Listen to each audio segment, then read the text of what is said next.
Hello everyone, my name is Ann Théato and welcome to the Psychic Matters podcast, episode number 80. Well, I'm just getting over a dose of COVID, hence my voice is not sounding quite right, and I'm also still quite breathless, I have to say, so do forgive me, but I was keen to get this podcast episode prepared and ready and hung up on Buzzsprout, my podcast hosting provider, so that I didn't have to work on it over the Christmas break. This is my last podcast of the year, and I'd just like to take this opportunity to thank you, dear listener, for all of your support this past year and for choosing to listen to me on the Psychic Matters podcast. It's been a fantastic podcasting year, and despite everything that's gone on in my personal life, I've managed to find guests, write, create, produce, research, and edit a podcast for you every 2 weeks without fail. And we were award nominated once again for the second year in a row in the People's Choice Podcast Awards and recognised as being in the top 10 of religion and spirituality podcast.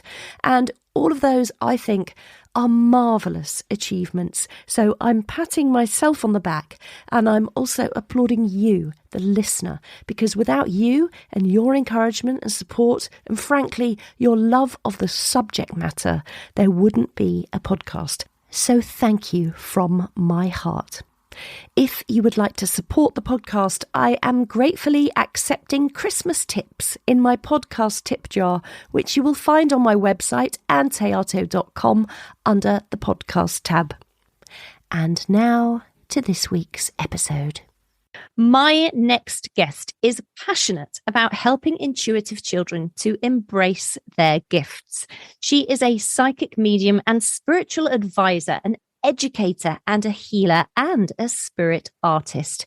Michelle Henderson is with me in the studio this week. Michelle, welcome to Psychic Matters. Well, thank you so much, Ann. I am so excited about this conversation. Well, me too, because, you know, a lot of the work you do, you have your finger in many pies, as the saying goes, and you do a lot of different work intuitively. But I know that a great focus for you is on supporting and helping and educating the younger generations about intuition and spirituality, mediumship, etc., etc. And I know that a lot of people I interview on this podcast have not been supported as a child. And you sent me this beautiful book, which we'll discuss throughout the podcast, Spiritual Nurturing for Intuitive Children.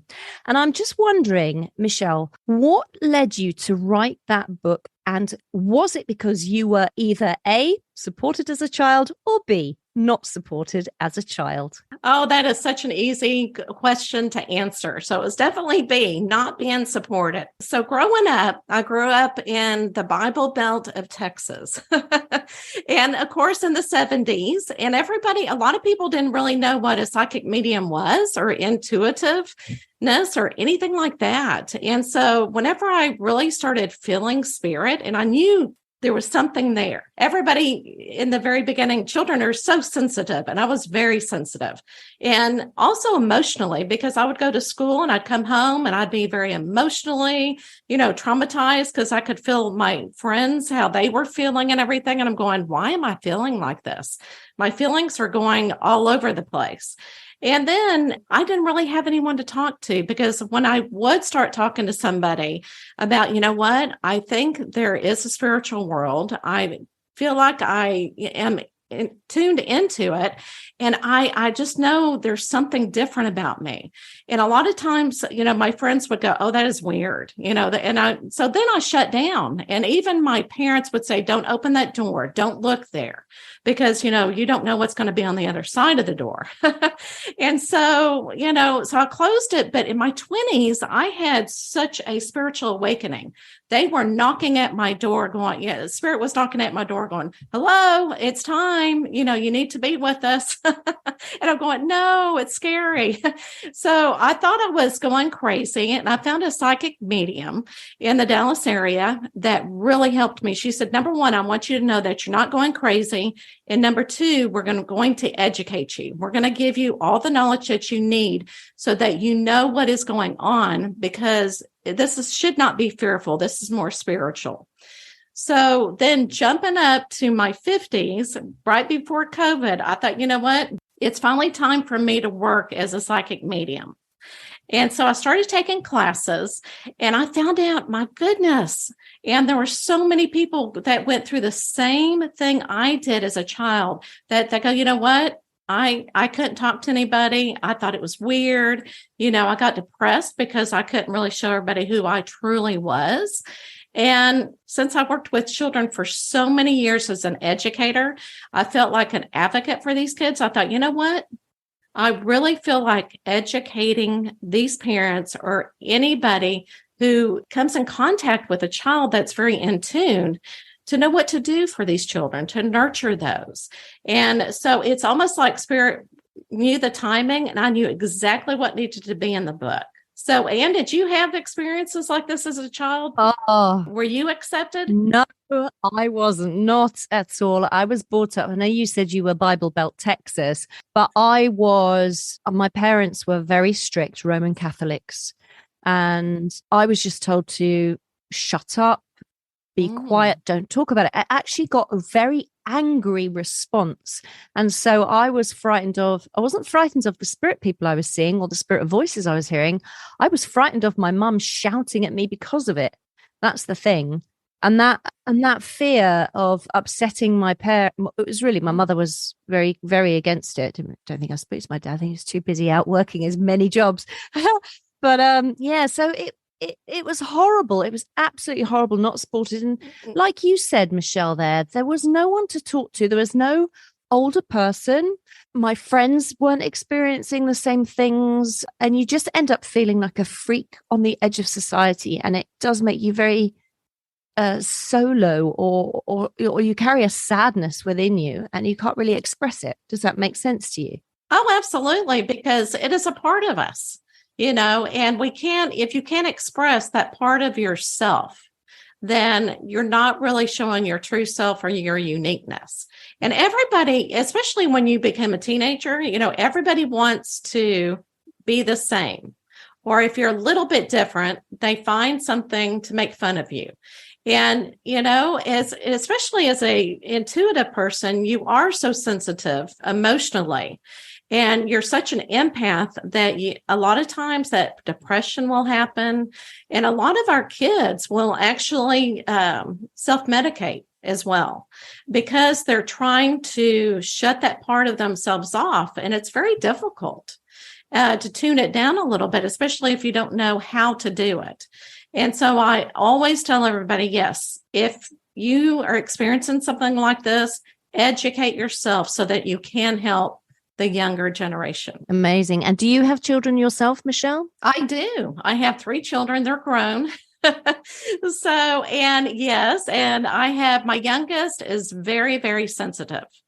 And she knows what I do now, and she's accepting it 100%, but she's still trying to figure out how to accept her own intuition abilities. How do you mean? How does that work for her then? Does she not believe that she's intuitive? Oh, no, she believes. She definitely does, but it scares her a little bit.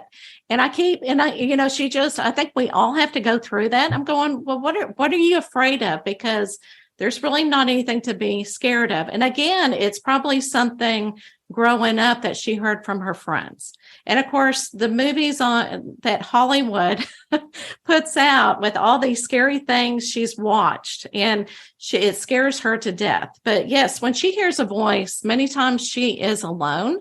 And she just doesn't know how to deal with it. She's kind of anxious anyway. And so on top of that, she just does not know how to deal with it. And so I talk her through it. We talk about the different situations of what she's going through. And I say, you know what? If you're not fully ready for it quite yet, because we all have a time and a period when we work with it. And you don't have to do what we're doing, professionally. You can just use it in your everyday life. And I said, just talk to spirit. Just tell them right now, I'm not ready.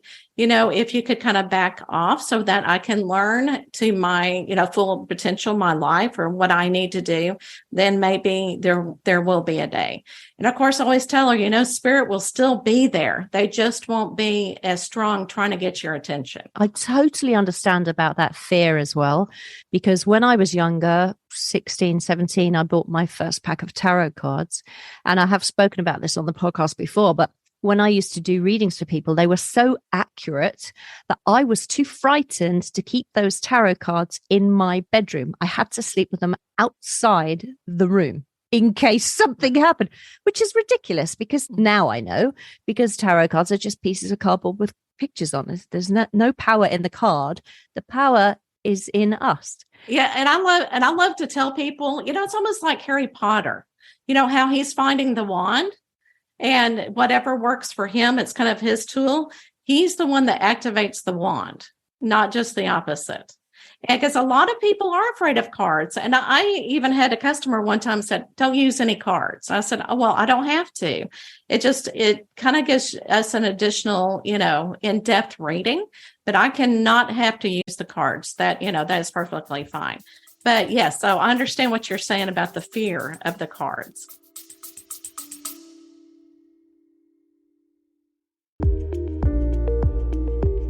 Eye-Opening Moments podcasts are real-life stories of adversity, encounters, and perspectives. They are moments that can lift your spirits, give you some food for thought, or move you. For the introspective mind that likes to reflect, discover, and find solutions or meaning in a complex life, listen to Eye-Opening Moments podcasts. My daughter, I bought her some tarot cards when she was about 18, actually. Wow. Yeah. And I used to say to her, oh, give me a reading. Oh, no, I can't. I don't know how to do it. You know all the meanings and everything. I said, you don't need to know the meaning. Right. Just have a look at the picture. What jumps out at you? What colors are important? What do you think relates to me? And she would give the most accurate readings. It was amazing. As she did reading after reading, she got more confident. But you do have to, with anything with a child, really support them and encourage them to have a try and go for it. And then there's lots of praise required to let them keep stepping forward and get stronger in their confidence. So then your children and how you approached bringing them up as an intuitive person yourself. Did you change how you were brought up and encourage and nurture them? How did that work as a mum? Oh, I certainly hope so. I just listened to where they were. And of course, I did not work as a psychic medium as they grew up, but I did talk about intuitiveness and that I could understand things sometimes before it would happen. And so my oldest one time came home and she said, you know what? I was serving ice cream to a customer because she worked at a ice cream store. And she said, I could hear what they were thinking. And I said, oh, how exciting is that? Can you tell me more about that? And she said, yeah, but it was just kind of freaky. And I said, well, when things like that happen, just, say, thank you, Spirit, for giving me that opportunity. I said, because that is the most spiritual thing that Spirit was trusting you in that situation. But of course, you also need to, whenever a child does that, you always have to say, well, when you start doing that, hearing other people's thoughts, you need to really make sure there's boundaries because you don't want to listen to everybody's thoughts because sometimes it's an invasion of privacy. But I said, I'm glad that at least you know what your gift is and that Spirit is trusting you with it. So I think for me, how I changed it from the way I grew up is just listening to them where they are and not being fearful about it and not bringing really religion into it and bringing more spirituality, saying, oh, that is awesome, and trust what you get and just kind of helping them along. And I didn't tell them what to do next. So, and I feel like, spirituality, intuitiveness, they have to find things on their own. That's why I don't really talk too much about my youngest, because I feel like she will, in her own time and on her own journey, do what she needs to do with her intuitiveness. I love the reassurance and the comfort. It's so important, I think, for the young people as they grow up. And so if you're a parent and you're listening to this podcast and the parents are listening to you, Michelle, how would you know if you've got an intuitive child? And you know what? The number one thing, very emotional. Let's just put it that way. Okay. So, and it really depends on the child because everybody can have the same type of abilities, but it just depends on where you're stronger at, just like anything else. Like artists, we have different ways to create art. We have different ways to do any type of haircut or whatever. So it's the same with intuitiveness. So a lot of times, so these are just common characteristics. Your child doesn't have to have everything. But when the younger they are, sometimes they're stronger because they just joined us from the spiritual world. And so a lot of times they can see apparitions. They can see people who have died in their family, maybe a grandfather or grandmother that's coming to say hello to them.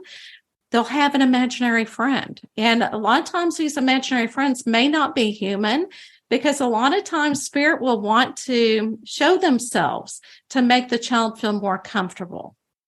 And then those sleepless nights, because as we all know, spirit loves to come and join us and talk to us and want to play with us in the evening when there's not as much chaos going on. And we pay more attention to them. So a lot of times children, especially when they don't understand, they can feel spirit and they don't exactly know what to do. They're in bed and they're trying to sleep. So, and then it's almost like there's a monster in the bed, Mom. What do I do? and many times, parents will hear them talking and just having a good old time. And then a lot of times they're really good with animals or even with plants or seeing auras around people. And which is so fascinating. And again, being able to hear what other people are thinking. And then their dreams are very like being in a video game. Those virtual realities, I always love to think of that as the dream, where it's so vivid and they get visited and they go to different realities. So it's just so fascinating. But the number one thing is a child will just be fascinated and start talking to a parent going, you know what, I got to tell you about the experience I just had. Or I got to tell you about my imaginary friend. And so if the parent, like you said, listen to them instead of going, oh, wait, no, we're not going to go there. Just listening to where the child is. And what will really help if a child sometimes will get stuck with vocabulary or language and they can't really explain it, give them paper and a crayon or something to draw with and let them create what they saw or what type of or tell it as a story. Because if you make it fun and say, okay, well, let's talk about it. Show me what your imaginary friend looks like. What colors should we use? And it's almost like art therapy. You're kind of walking through it with the child and you get more information that way because they're so much more relaxed. Oh, how beautiful. What a lovely thing to do with your youngster. I know that when I was young and I just remember being jeered at for being too sensitive. My mother would often say, what is wrong with you? You're so sensitive. Would you come out of it? And I'd get a slap around the back of the head or the shoulder and be sent along my way. And it was horrible. And in contrast, when I therefore had an opportunity to be a parent, my son, I recognized very early on his love of music. And quite often he just wanted me to sit at the piano and play music that would move him emotionally. And he would sit there and cry because either of the beauty of the music or the way that it moved through him. And people used to think I was nuts for allowing him, indulging him. But I saw that in him. And, he's now 25. He's a multi-instrumentalist. He's a music producer and a sound engineer. And why am I saying this? I'm saying it because I recognized that pain in myself. I recognized it in him. And I just, without pushing it, I just allowed him to be who he was. I felt that was the right thing to do. So It is beautiful. I mean, absolutely beautiful. And your son, I mean, oh my goodness, he was able to grow, soul with a soul spiritually and be accepted. And that is awesome because, don't you know that a lot of artists and, like you said, musicians have a lot of intuitiveness? Now, whenever he hears the music, does he hear colors or is it all like mathematician to him or patterns, or how does he feel and hear the music, or has he expressed that to you? He hasn't really expressed that to me, but I think it's in multi different forms because it touches him soulfully in so many different ways. That's the thing. Oh, that's awesome. See, good for you. Good for you. And talking about being emotional, yes, I totally agree with you. Growing up, I'd just cry all the time. I don't know why I'm crying. And I'd go in my bedroom. And I think, though, my grandmother was very intuitive. And she knew exactly what to say to me and everything else to calm me down. And when I look back, I'm going, I bet she was intuitive herself. Wonderful, wonderful grandmother. And so you've written this incredible book, Spiritual Nurturing for Intuitive Children. It's a beautiful book. It's like an exercise book. It's full of exercises for children, things that they can do, etc., and advice for parents. Where did you start putting this together? How did that come about?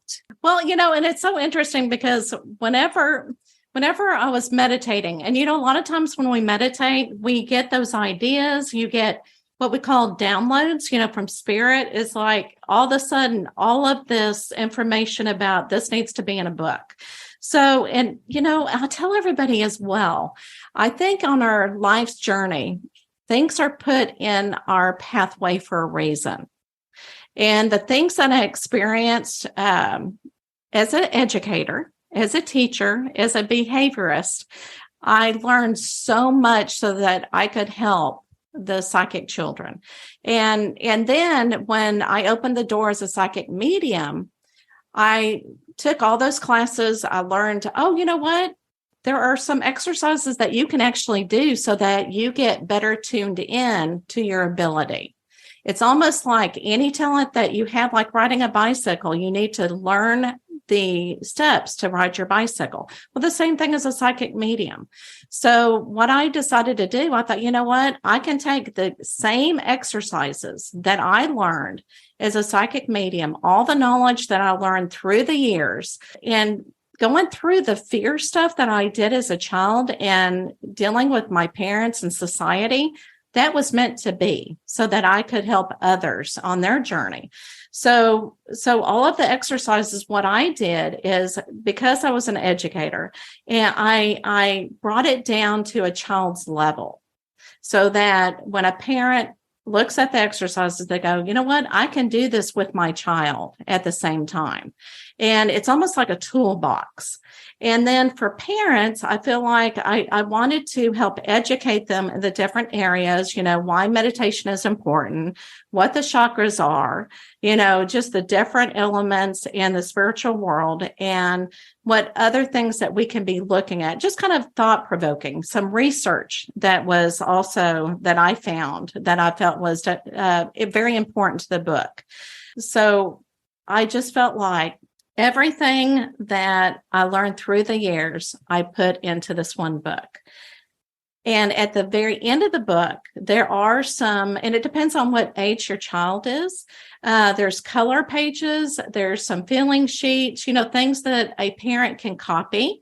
And I've had some people go, do you mind if I copy this? And I said, you copy as many as you want to and distribute it to your other children, or if you're a light worker, do whatever you need to do and make it your own, just so that somebody can make a program and, a daily program exercises for these families.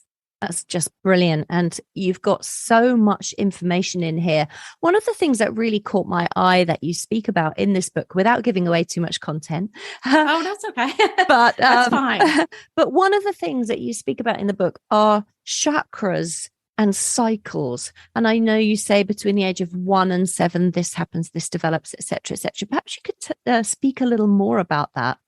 And yes. Okay. So the reason why I added it in there is there are centuries and centuries and centuries of information.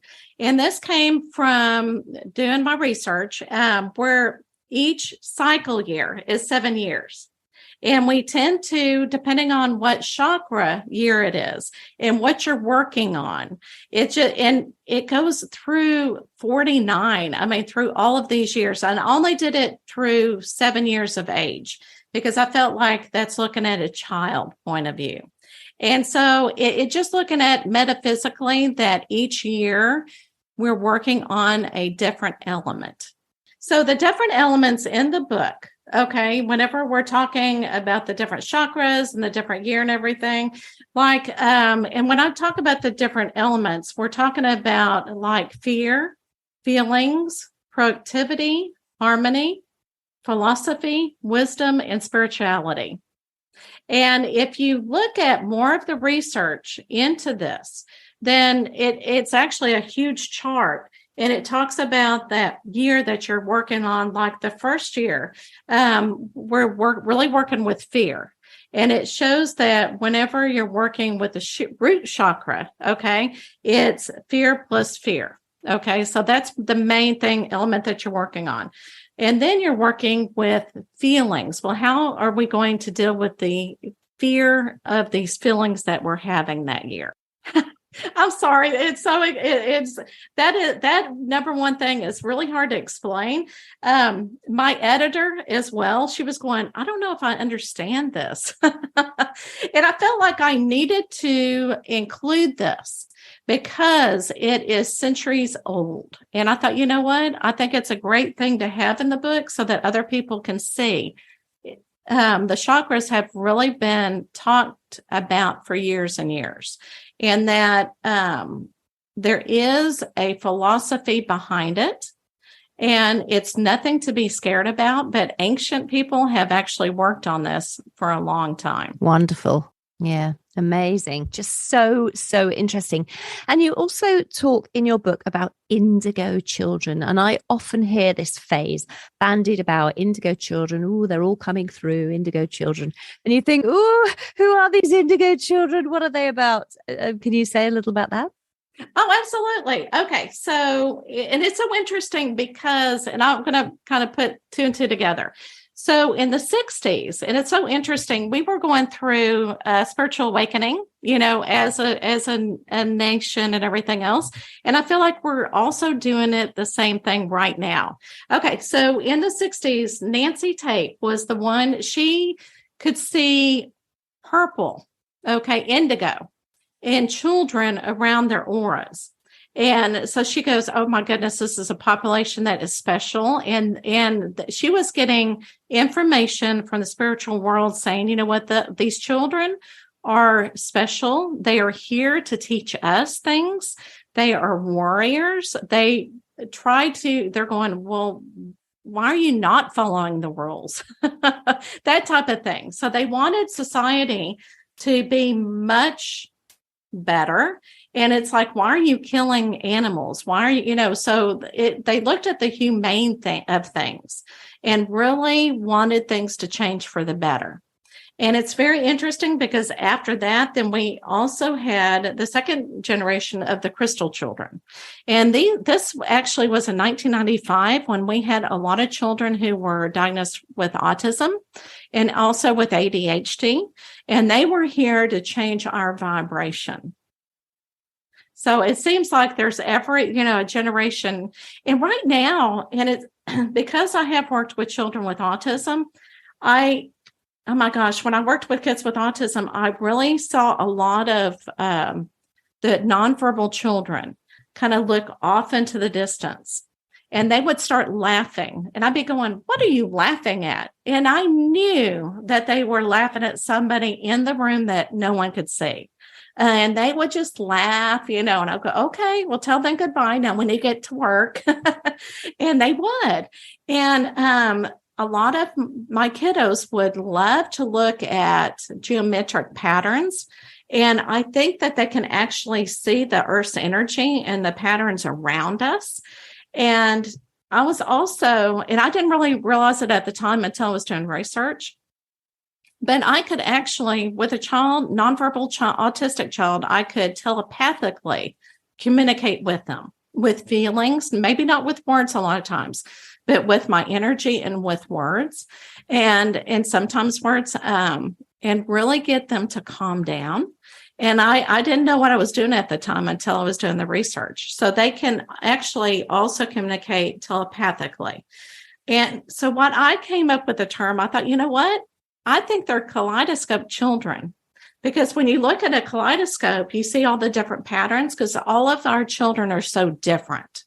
But yet, at the same time, they can see the geometric patterns. They have the same type of behavior that we see, and they are just love. They're teaching us how to accept one another and to love one another. Beautiful. I love your description, kaleidoscope children. That's just the perfect description, isn't it? Of the color and the lightness and so many aspects to our soul that come through. Right. When you talked of the crystal children changing our vibration, what do you mean by changing our vibration? What does that mean to you? What that means is, okay, so a lot of times whenever, like right now, we're kind of going through, okay, like during COVID, whenever we were all locked in, right? And it just seemed like the energy around us kind of went down a little bit. And, it's almost like people felt it. And so it's kind of a lower vibration. And it's almost like you get depressed. I don't want to say depression, but at the same time, you feel down. And so to raise your vibration and raise the energy on earth, that means our energy as well. And to make us more spiritually aware, we raise up our vibration. Okay. And these kids were here. And a lot of them were like ADHD and they're having a good time and everything, and trying to raise that vibration so that we're all on the same level and we can actually see the miracles that we see every day, the synchronicities, the oneness that we can have. And so if we raise that earth's vibration, then we all get to have that. But whenever the vibration is really low, we kind of, it's chaos, I guess you could say. We're not on the same level, and it just seems like we're not all one, and it just more chaos in life. Just amazing. I love talking to you. This is so fascinating for me. As you were talking there, I was thinking, I wonder if, with all these new generations of children coming through, different souls that come in for various different reasons, I wonder if it's the same in the animal kingdom, where we're getting cats or dogs that are coming in with new vibrations, new things to enable and help and guide humanity. And I agree totally, and I really think that each generation maybe learns something different, spiritually, because it just seems like, when you look at the 50s, society was completely different than it is now. So I think with every generation, I think as a soul, we decide which generation we want to be a part of, depending on what lessons that we're needing to learn. And so, yes, and I think that, certain souls are chosen to be those warriors to get us going in the right direction. Yeah, that's absolutely fantastic. And when you wrote this book of yours, and I know it's your second book because you've written books before. Oh, right.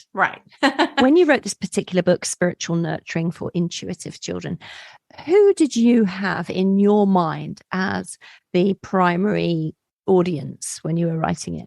That's a great question. Okay, so when I first wrote it, I actually had in mind other light workers. And when I say light workers, that could be anybody that is trying to make a difference in the world. Okay, that can be psychic mediums, it can be coaches, spiritual coaches, life coaches, it can be teachers, anybody that are, that are here to really wanting to spread that spirituality out. And to help the families of these children and develop a program, because at the time I was a behavior analyst and I was working with families and helping them in the home. And so my mindset was, what would be a wonderful thing is for people to come in and help the parents that are seeking this knowledge, put them on the right track so that they're not afraid, and set up a program and say, you know what, why don't you do these exercises each week? Then we'll meet each week to see how else I can help guide you in your child's development. And then it's turned, because the book is now out on the market. Now I'm hearing parents go, oh, I don't need anybody. I can do this on my own. It just kind of opens up, again, conversations and ideas for parents. And they go, you know what? I don't need anybody coming into my home. I want to do this by myself. It's like, wow. Great. So it's become that kind of tool as well. That's just fantastic. I mean, I love that phrase. I love the people that are saying this, because it just shows how things have changed in the last 50 years since I was 7. Absolutely. And a lot of my parents that come to me, because I always do like a discovery call, just to see what I can do to help them. And not necessarily, provide a program, just what can I do? And sometimes it's just they want to say, I'm doing this. Is this the right thing?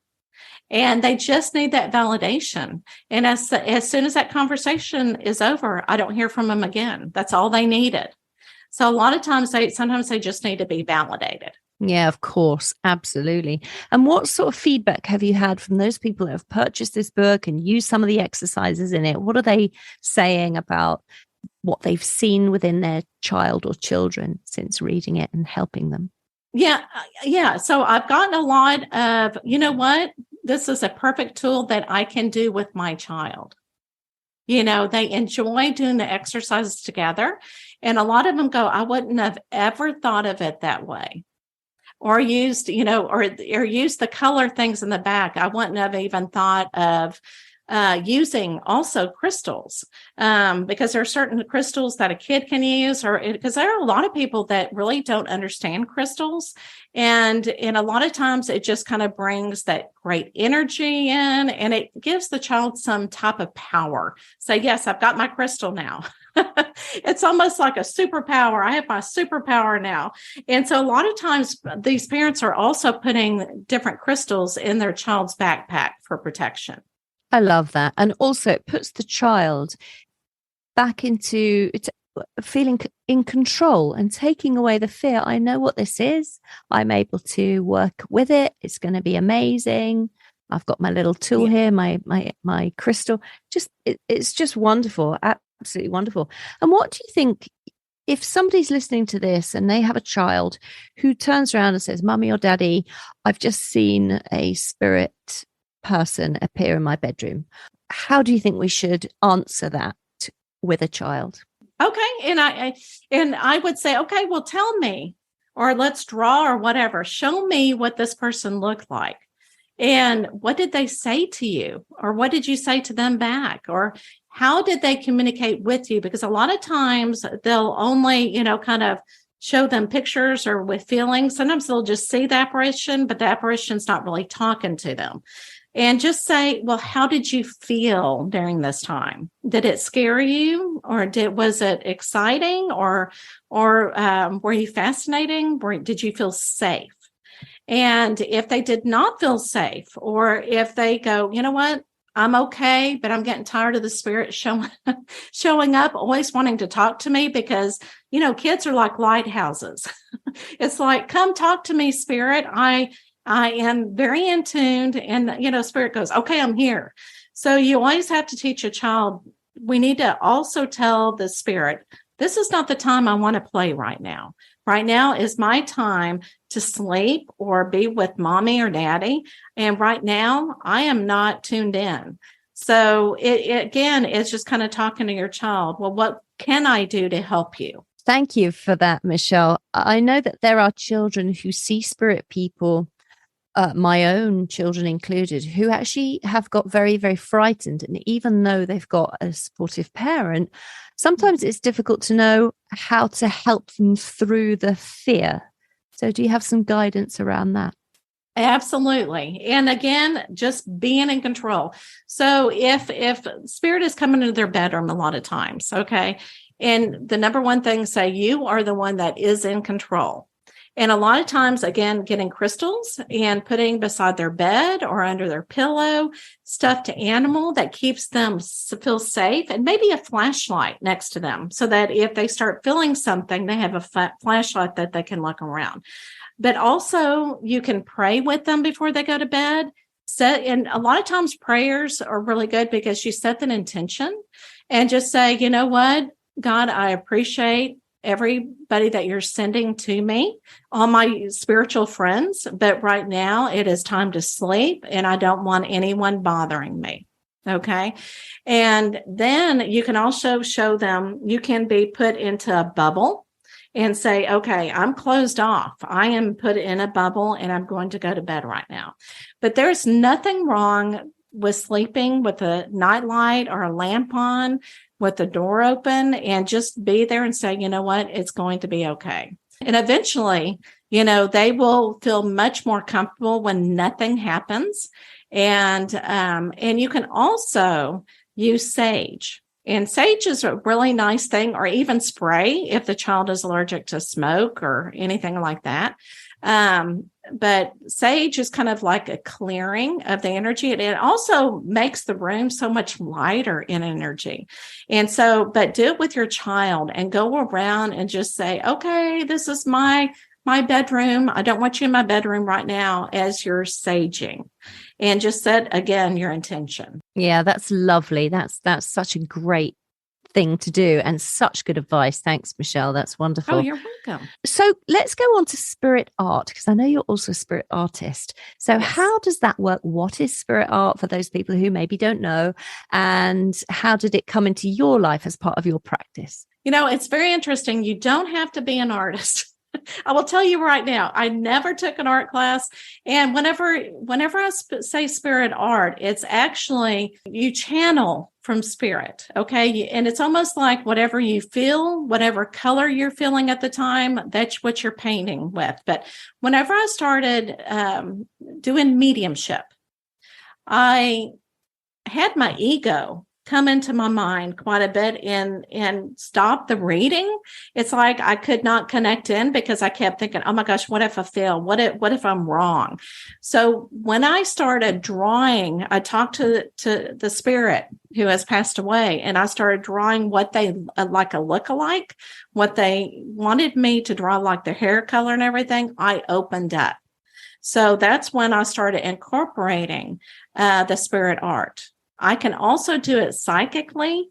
Whenever I do a card reading, I always love to draw a picture and tell a story of somebody's card spread of what we received. So there are so many different ways. And then I love to do this exercise where I connect in and I get a little dab of paint. And then I kind of move it around with my hand. And then I ask Spirit, please let me know what you want me to draw or what to paint. And I just start painting and just follow Spirit's lead and channel the information. And it comes out into a picture. And then I say, okay, give me a meaning behind it. So then I'll actually do automatic writing and get some information and a message from the picture. So there's so many different ways you can get it. But the number one thing is that you're connecting in with spirit and just using different colors and expressing yourself. And it's just an awesome way to get messages and information from spirit. Such a beautiful exercise. I'm going to try that myself later on. So we draw a picture. So first of all, connect with spirit, and we just allow ourselves to draw whatever comes. And then we ask spirit for the meaning behind it. And then we put pen to paper and really just allow the words to flow from the pen. Exactly. Oh, I love it. I'm sold on that exercise. That's just beautiful. And I use acrylic paint because acrylic paint is so easy. It dries very quickly, but it's very easy to use. Yeah, acrylics are great. Great. Yes. Oh, how brilliant. And Michelle, yourself, you work as a psychic medium. Do you do readings for people? How does that aspect of your practice work? Okay, yes. So I do readings. I do mediumship readings.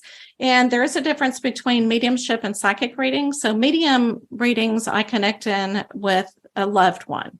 And sometimes their spirit guides will come through as well. They'll be going, I don't know who that person is. And it's like, okay, it's definitely your spirit guide. And the main reason why I always tell people why I do mediumship readings is to get a message. That is the most important thing. And of course, we know that life goes on, right? And the healing that goes on behind that. Then I also do psychic readings, and that is more soul to soul reading, okay, where I connect with somebody's aura, and I do a reading that way. And then that's when I pull out the cards, and I do spiritual reading and also do earthly, questions if they have a question that they have about their life, but it's only to help guide them. It's not to tell them what to do or, I'm just here to help guide. And because there's always free will. And I always tell people, whatever I tell you, it's good for today to help guide you, but things may change. You may go, I don't want to do that. And you have free will, you can change it. So I do both. And sometimes some sessions, I do mediumship and psychic readings at the same time. Fantastic, depending on what people want at the time. Right. And you are, of course, a certified spiritual advisor with a psychic and medium certificate from Lisa Williams. Yes. Oh my gosh. And that was, it's so interesting because a lot of people go, do you have to be certified, to be a psychic medium? And my answer is no. However, going through classes and learning what you learn as it makes you a better psychic medium. And then they actually, at the very end of the course, they test you to see, if you should go on or what you need to, I don't want to say, should you go on, because you should, but maybe you need to work on something else. So they test you. And I had to read for 3 different people, and then they had to rate me. It's like going back to school all over again. And so just going through, but it was a 9-month program. And to get certified through someone like Lisa Williams, it's like, I do not regret it at all. And it also helped me with my confidence, saying, yes, I went through that program and I was able to get certified through her and her school. And that is a big deal because Lisa Williams is fantastic. We love Lisa. We love the work that she does out there. And also, she's quite a hard taskmaster with her students. She wants you to achieve the very, very best, unfold all of your potential, et cetera, et cetera. And so therefore, she holds us to a very high standard. Absolutely. Whilst at the same time being totally encouraging and supportive. Absolutely. And you know what? And she also teaches you how to have ethics in your program or in your business. And ethics are so important. She goes, you should not do this or do this as a psychic medium. I'm going, you know what? You're absolutely right. We're not going to go walking down the street, passing by somebody, go, you know what? Your grandmother just said something to me, because you're invading that person's space again. So yes, she definitely teaches you ethics. So I totally agree. She puts you on that high standard. And she also says, if I see you doing something that I do not agree with and you have my certificate, you may not have it much longer. Yeah, she's great. She's absolutely great. Yeah. And so congratulations, Michelle, for that. Because that's a wonderful achievement. So well done. So what's next for you then? What are you wanting to bring into your life over the next year or two? It's so interesting. I have gotten to the point in my life where, we used to plan, what are you going to do in 5 years? And I'm getting to the point in my life, well, let's see, hopefully, in 5 years, I'm going to make this possible. I'm still going to be healthy. I'm still going to live a full life. But right now, I'm just trying to, figure out where this is going to go. I'm kind of like letting spirit lead and help guide me. When I wake up in the morning, I'm going, okay, it's a new day. What am I going to do today? And so I am just saying I'm ready for anything. And I'm still going to continue to take classes and still strengthen my ability and try to help as many people as possible. And so if somebody wanted to come to you for a reading, where would they find you? And also, are you offering courses and classes yourself, Michelle? Right now, I am not offering anything, but I do off and on, through the year, I do offer courses, and I advertise that on Facebook and also on my website. But if they go to my website, that's the main hub of everything. And it's www.michellehendersonmedium.com. And that's Michelle with 2 L's? With 2 L's. And so in the past, I have offered spiritual art classes through psychic readings so that other people can, make their reading so much more, exciting, colorful. Let's just put it that way. It makes it more colorful using the artwork. And then this last summer, I offered a workshop for children, psychic children that could get together and have their own little support group. And I'll probably offer it again in the next summer as well. So was that an in-person course, Michelle, with the children? No, it was on Zoom actually. And that way anybody can join. Because I would love to do it locally, but there's so many kids, and now we have the technology that we can do it online, and these kids are not afraid of technology. They know how to work it. So yes, it's on Zoom actually. So it might be a really good idea for people to go to your website, Michelle Henderson, that's Michelle with 2 L's, Henderson, SON.com, and to sign up for a mailing list so that if you send out a newsletter or something, people will know what you've got coming up. And I absolutely do that. So, and also if they subscribe to the website, they can get discounts, monthly discounts on anything that I offer. Ooh, fantastic. What a lovely thing to offer people. Well, Michelle, it's just been absolutely fascinating talking to you. Are you going to be writing another book? Do you still feel there's more to share? People keep asking me that. And I thought, you know what, I'm going to give this a couple of years and to see which direction I need to go so that I can help others continue in their journey. So we'll see. See how it goes. And if people want to buy this particular book, Spiritual Nurturing for Intuitive Children, do they go to Amazon or bookshops? Where will they pick up a copy? Just anywhere, but yeah, Amazon. It's definitely on Amazon, any of the bookstores.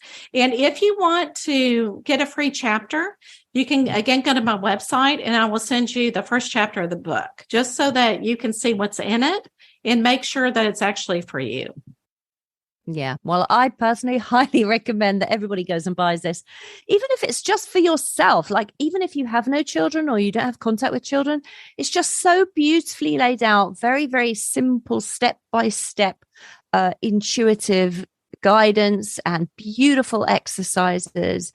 So I highly, highly recommend everybody goes and purchases it. It's a fantastic book. Michelle, you've done a wonderful job with it. Thank you. Yeah, I appreciate you. Such a pleasure. And thank you very much for coming on and sharing all your knowledge with us. Oh, well, thank you for having me. I love the conversation. You're welcome. Michelle Henderson there, everyone. I just love the work that she is doing, supporting intuitive children and helping us to encourage them along their spiritual path. And for those of you out there like me who didn't have any support growing up, we know just how lonely and painful that path can be, and therefore how important and vital it is to encourage our young people and to normalize the psychic mind. I really hope you have found this episode inspiring. As ever, there are show notes available on my website, AnnThéato.com, and you can find a full transcript plus pick up the URL links which will lead you directly to Michelle and her wonderful books. If you are looking forward to a hugely successful 2023, however success might look for you, and you are considering booking a session with a psychic to get an overview of the year that's passed and of all the potential that lies in the year ahead of you, then I am taking bookings for one-to-one readings and I would love to read for you. Just go to my website, AnnThéato.com, and press the book a reading button. For now, I wish you a peaceful and happy holiday with your friends and family and those that you love. My name is Ann Théato, and thank you for listening to Psychic Matters.